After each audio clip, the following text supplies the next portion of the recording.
Metas kurti didelį laužą, pamautą kryžiuotį ant iešmo ir pačyriškinį. Ar tu išprotėjai? Tai ne aš išprotėjau. Tai išprotėjo tie, kad jie kovoja prieš visus amerikonus, vokiečius ir lenkus, žodžiu, visus, kurie iš vakarų.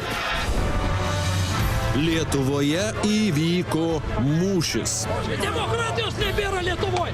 Tarp tariamų kryžiuočių ir kovotojų už Lietuvą. Jūsgi esate šalininkai ir bendrininkai to, kad sunaikinote jau 90% tautos atsigaminimo galių. Išdavikas esi. Kas? A tu nori, kad aš tavęs patrauksiu? Ką aš išdaviau? Kur patrauktum? Atsakomybėm už tai, kad tu sakei. Kur patrauk? Ką? Nebijok, vešiu. Konflikto metu buvo naudojamos rankos, kojos, matiugalninkai, vėliavos ir prakeiksmai žodžiai iš P raidės, nurodoma kryptis į Ž raidės, į kiti perimatai.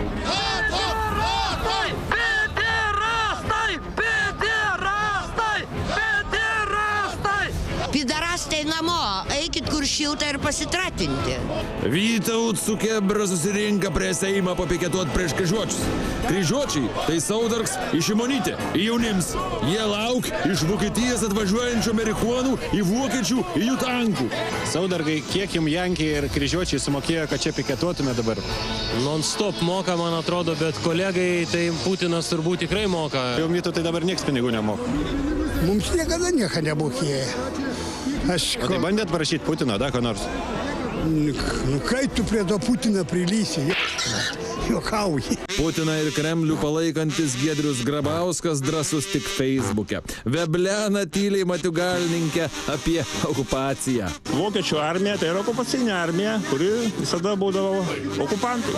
Razmino, Šustausko ir Grabausko mažatūkstantinis mitingas nukreiptas prieš NATO pajėgas Lietuvoje, vokiečių ir amerikiečių karius, kurie bus dislokuoti čia, kad apsaugotų mus nuo Rusijos invazijos. Mūsų mitingas yra, ką tie piderastai čia daro? Nesikeikit. Aš nesikeikiu, čia yra cenzūrinis žodis. Prašau užtikrinti tvarką Lietuvės policijai. A jūs vien tik tai tarnaujat NATO, Europos Sąjungoje ir Vokietijos pederastam. Ar galbūt jūs iš tikrųjų nesate Lietuvos policija? Jūs atstovaujate okupacinės kariuomenės sąlygas. Šustiks galvoja, kad ramiai savo parėkaus palasdavus į galės važiuoti namo. Benifiga. Šustauskas! Kryžiuočių šalininkų susirinka daugiau nei šustauskininkų. Todėl Vytautas prašo, kad policininkai eitų į duotų į galvą Šimonytei į Saudargui. Ką čia jie, mūsų mitingas, ko jie čia gerbiami policijai atėję į mūsų mitingą? Anu išvaikyti. Laisvoji šalyje. Nu kaip laisvoja? Nereikia policiją greičiau pertraukti į savo pusę. Bet jums matai, mažai finansuoja krašto apsaugą. Jie policijos bijo. Krašto apsaugą daugiausia finansuoja tie durniai. Ir viską. Dabar gal pakėlė atlyginimus šiandien?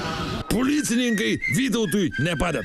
Todėl Vytautas pats kil į ataką ir iškirs visus, kai subotina. Vo! Vėl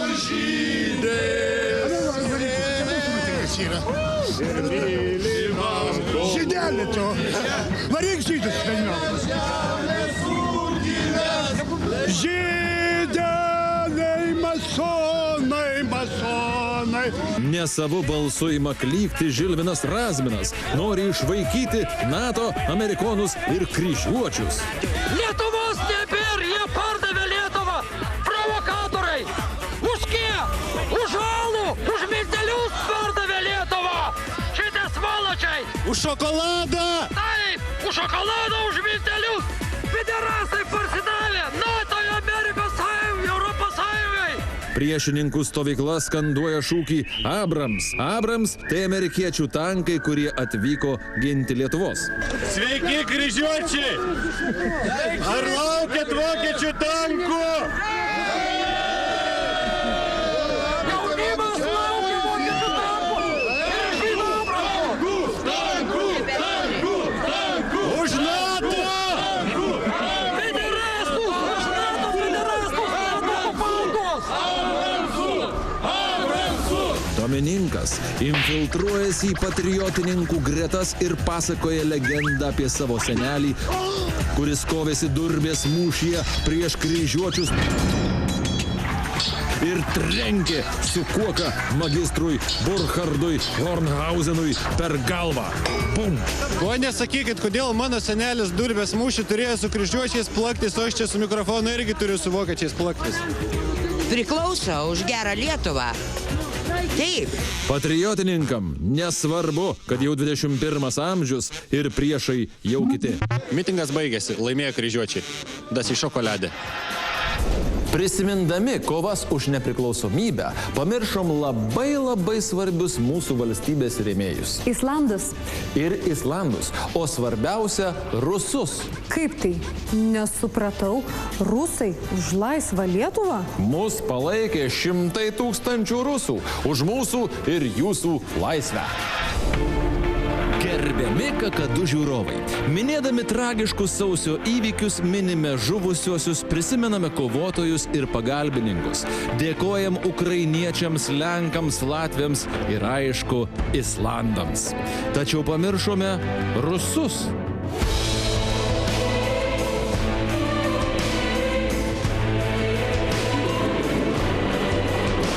Lietuvos rusų tomis dienomis stojo prieš Kremliaus tankus. Kada išeini ir matai va pilną tą aikštę žmonių, nu kažkaip jautiesi, kad tu esi kruopelytė tokia, žinot. Tai va aš esu tą kruopelytę po kojų. Dalelytė tos Lietuvos, kuri čia buvo iš tikrųjų. Vladimiras Jarmolenko, Lietuvos rusas nepriklausomybės akto signataras, sausio įvykių dalyvis. Tais laikais dauguma Rusijos ir Lietuvos rusų suprato, kad tai kova už tautų laisvę. Yra rusai Lietuvoje ir yra Lietuvos rusai. Čia esminis skirtumas yra. Man atrodo, jūs puikiai pats suprantat šitą. Sunku atlaikyti propagandą, žinot, ypač žmogui, kuris geriausiu atveju turi darbo, o blogiausiu atveju jam kažką įdeda kasdien tą, kaip Visockis sakė, jašik dla idiotov, reiškia dėžė. Tais laikais buvo tikrai revoliucinis pokylis. Po sausio žudynių į Vilnių buvo pasiųsta SSRS tautybių tarybos delegacija.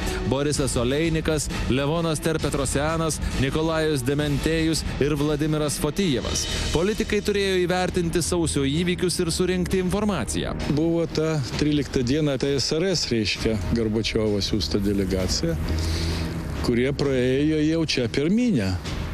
Prie pagrindinio įėjimų dar nebuvo atitvarų, taip sakant. Dar tik pradėjom tos barikadas statyti. Žmonės dar tik atėjo vėl nuo bokšto, vėl savanoriškai antras iki, žinodami, kas yra mirtis, vėl atėjo prie Seimo. Tai žinot, žiūrėt, kas ten yra. Vėliavos buvo baltarusų, rusų, trispalvės.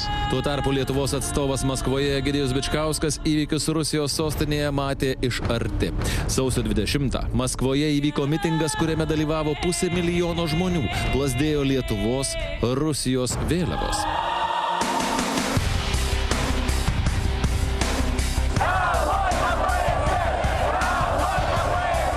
Rusai nešė Mikhailą Gorbačiovą kritikuojančius plakatus, kurie reiškė, kad jo rankos suteptos Lietuvos žmonių krauju. Anksti ryte tik pradėjau švisti, aš praskleidžiu tą štoras, tiesiog pasižiūrėti į gatvę. Ir suprantat, langė priešai save, prieš pastatą, aš pamatau moterį, vidutinio, gal sakykime, amžiaus su mažu vaiku.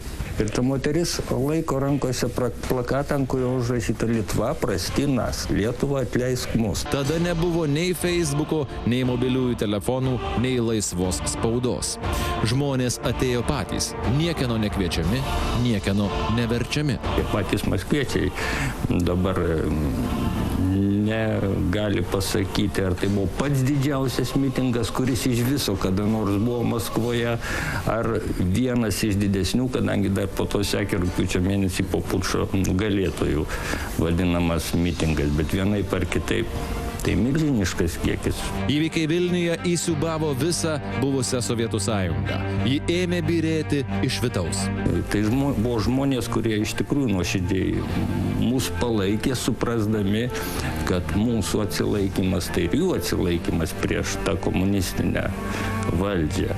Tada milijonai rusų ir lietuvių turėjo vieną tikslą – laisvę.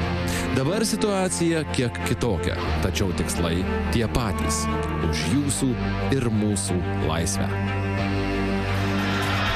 Tęsėme priešiktų triusikų skandalą. O tu gali be vulgarybių? Galiu, bet jeigu tas pirstė